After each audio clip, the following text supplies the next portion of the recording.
Several years ago, Saloma Furlong from Sunderland, Massachusetts left the Amish and wrote a book about it. She was even featured in an American Experience documentary last year called The Amish.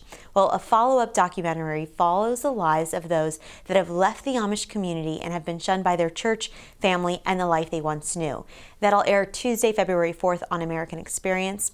Well, she is here with us today, and she's joined by a writer for The Republican, Cori Urban, who's written extensively about this. And thank you, ladies, both for joining me so much today. Saloma, we'll start with you. Talk about this film, about making the film and everything that went into it. Well, the first film that I was, The Amish, that I was filmed for, was the beginning of it.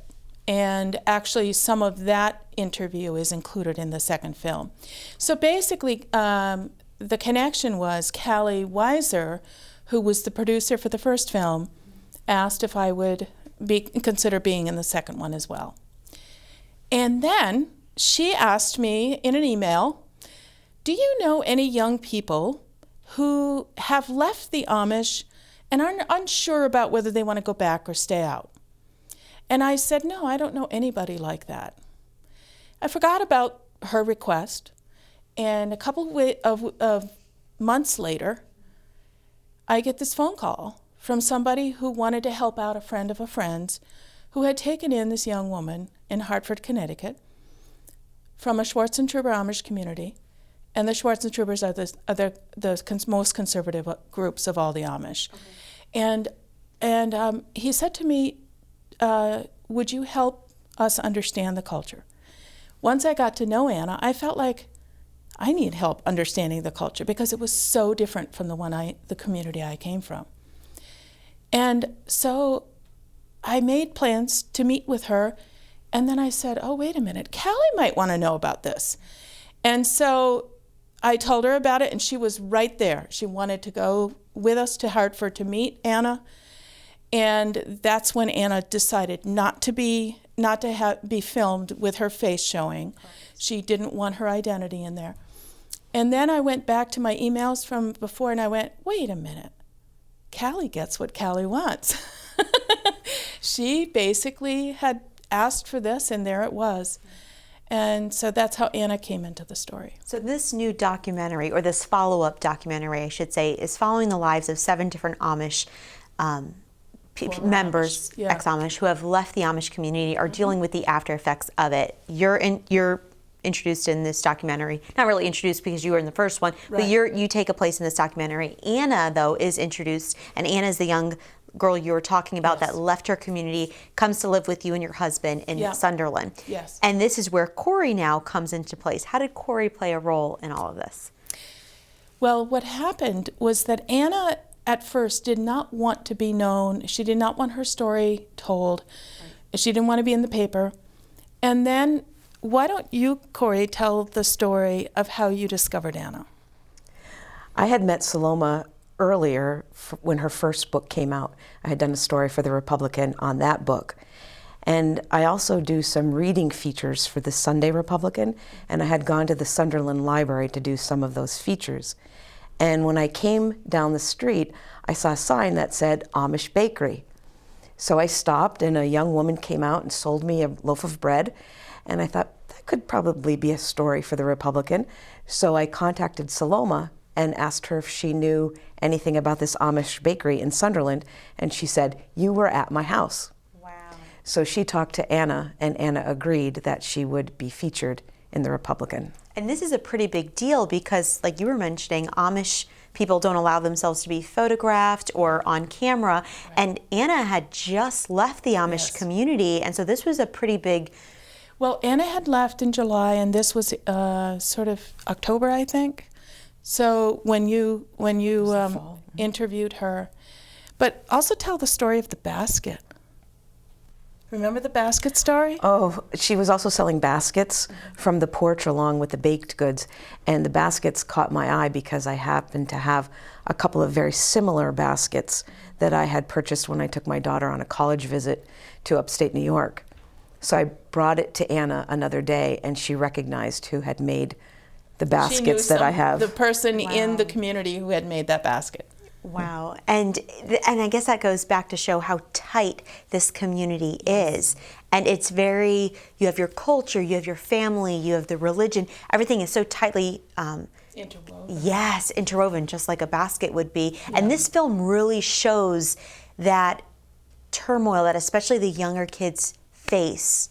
When you leave everything you know.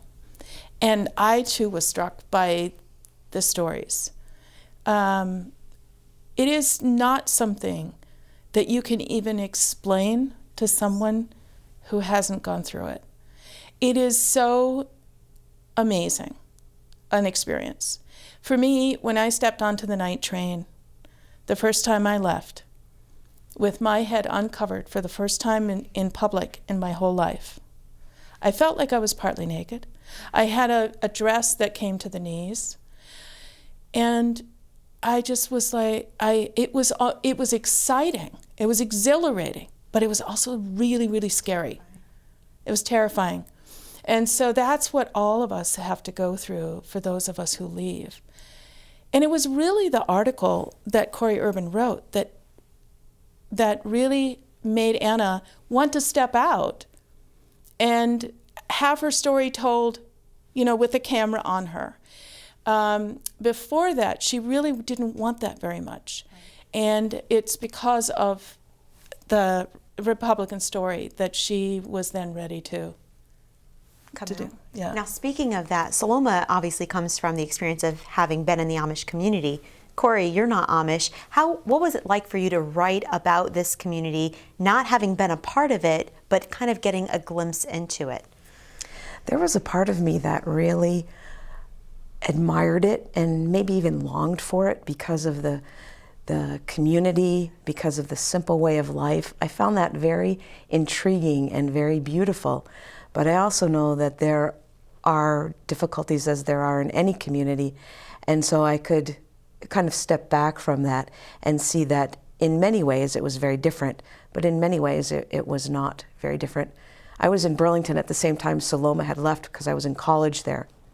And I've often thought that I had come from Western Massachusetts, from high school, going to college. Saloma had come from the Amish, and we were both in Burlington at the same time, and how different our lives were, but how they kind of came together in that Burlington experience. And I think that's the one thing when I watched this film, and I know the audience is going to be able to see it on February 3rd, but I watched it ahead of time, and that was the emotional impact of it, of this community being so knit together, so tight, so close. It's almost like a good thing and a bad thing. And I think that's what these kids struggle with. The younger generation, it's their whole life, that's all they know. And their family is, I think they have a stronger sense of what family truly is than probably we could even realize. Right. Well, among the Amish, the definition of a good person is how well you fit into the group. It's not about personal recognition. That is so underplayed. So I think that was one of the things that was really striking about Anna, is that she actually really liked, when that article came out, the next time she was open for business, more than 100 people came walking through the door. And a lot of them would stand there and go, "I saw you in the paper," and then not know what to say to her. So she liked that attention, but it still was not enough compared to the pull from the community. And Anna's was one of the younger, she was the second to the youngest in her family of 11 children. Yes. And she had 40 nieces and nephews back there who were missing her a great deal. And she was missing them. That's a great pull too. And eventually that pull won over when she decided to go back to the Amish community. Yes. What was that like? Because she had been a part of your life for how many months previously? Oh my, that was so hard. I don't think I could do it again. We offered to take her back because it was really hard to think about putting her on the bus.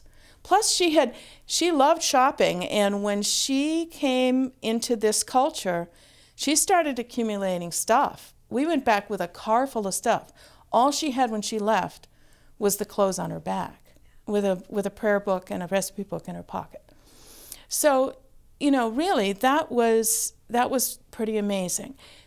When we actually drove her to her parents' house, and they immediately separated her from us. And I had to ask whether we may say goodbye to her. And she motioned no hugs. So you had to say goodbye without... Yeah. And the demeanor, her demeanor changed from being happy to go back to having her eyes downcast and not even looking at us. It was excruciating. But she also knew that she was going to be shunned at that point, right? She Yes. knew that she wasn't going back to living the way she was living when she left. Yes, but however, Anna had been away from it long enough that she had fantasies about being accepted back without those ramifications. And it was literally 2 weeks before she was going back that I suddenly realized, Anna, when you go back, you're going to have to shun me. And she said, I didn't even think of that. And now she's not allowed to write to me. I was just going to say, have you had any communication with her since she went back? She wrote one letter back when I wrote to her every week for a while, and I was not getting anything in return for a while. Then she wrote to say, I am no longer allowed to write. Well, the way she put it is, I'm being asked, I've promised the ministers, that's how she put it. I promised the ministers that I want to forget everything about the outside world. And if I write to you, I'm not forgetting the outside world.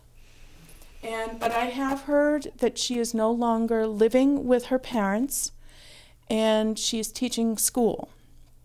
She's teaching 8 students, I think, is what I heard. So that's fairly good news. And Do I you think really blame almost someone that it's like they're caught between two worlds? It's like a man without a country. It's like they don't belong in either or. And that is exactly what my second book, Bonnet Strings, An Amish Woman's Ties to Two Worlds, is about. I was in that place where Anna is now. I was there for 2 years and 8 months before I left again. And I don't know whether Anna will ever leave again or not. It very well could be. But I'm thinking that she was more Amish than I was. I longed for more of an education. I wanted the freedom to choose my own spiritual journey, my own romance. I wanted all of these things to choose for myself. Anna had a really hard time making choices. She wanted us to do it. And I was always very uncomfortable doing that. Yes. And maybe she just wanted a glimpse of that independence and that freedom. And when she caught that glimpse, maybe she then longed for the life she had before. Because so many things were determined for her. It's unbelievable. They were not even allowed to have sinks with drains in them. Dry sinks is what they had to use, and they can't finish their wood floors. They have to finish them a certain way. They can't varnish them, and that's pretty picayune about what you can and cannot do. This was one of the more extreme conservative sects of the Amish community, like you mentioned. And like I said, I have often said this, and it's not an exaggeration. The difference between Anna's community and my community is probably as great as between my community and the outside world. It's that different. So that's one of the things that a lot of people don't seem to know from looking in from the outside is the diversity among the Amish, from very, very conservative to a lot more liberal. Well, I strongly suggest people watch this documentary when it airs on American Experience, because it's just so powerful and so moving. And I know exactly what you mean when you say you look at it and you long for that sense of security or close tightness, but then you also see the other side of the coin where it maybe even seems almost suffocating, would you say? Or, I don't know, it just seems like there's so much that they've built the rules and the pressure on them that I can't imagine. I don't know that I would call it suffocating because I've never experienced it, but it certainly does seem to be more restrictive and less, you're allowed less choice. Choices would be made for you, and Anna made the choice to come to the outside world, to the English world, but she also was then able to make the choice to go back. And that was her choice. Talk about, you're going to be doing some screenings about this event Yes. as well. You have your second book coming out, the first book, Why I Left the Amish, and now Yep. you have your second book coming up. Yes. So talk about that. Okay. Bonnet Strings, An Amish Woman's Ties to Two Worlds is going to actually, the launch date for it is February 3rd. And then on February 2nd, 2 days before the film airs, on American Experience, I'm going to have a pre-screening at the Sunderland Public Library, Sunday, February 2nd at 2 p.m. A week later, I'm going to be doing a book talk, also at the Sunderland Public Library, also on a Sunday afternoon at 2 o'clock. That's on February 9th. Nice, great. Thank you so much, Saloma Furlong and Cori Urban. Thank you. Thank you.